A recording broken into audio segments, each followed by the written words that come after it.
Hello guys, welcome to my channel. Today we are going to see how to fix Discord not loading on Windows 10 or Windows 11. Let's fix it guys.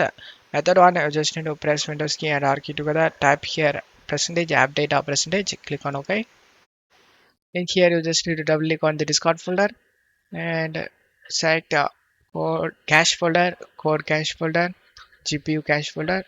Delete these three folders and then just close stuff here and now you can check if the problem solved or not. If not, method 2, you just need to go to search menu and type control panel, click on open it. Select view network status and task, select your connection, and select properties. Select internet protocol version 4 and select properties. Select here, use the following DNS server addresses and type here 8888. An alternative DNS server type 8844 and click on OK. And just close up here and check if the problem solved or not. If not, method 3, go to search menu and type cmd, right click on the command prompt and select unnecessary administrator and select yes. Check my video description for this command used in my video, just copy and paste it one by one.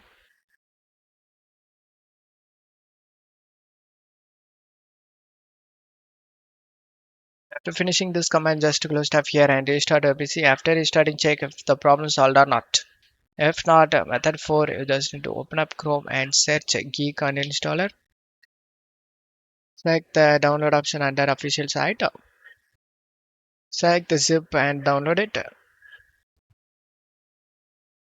After getting download and click on the Geek zip and double click on the application. Select yes.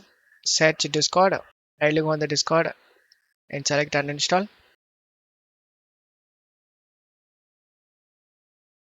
Select the finish option and this program will help you to uninstall the Discord completely.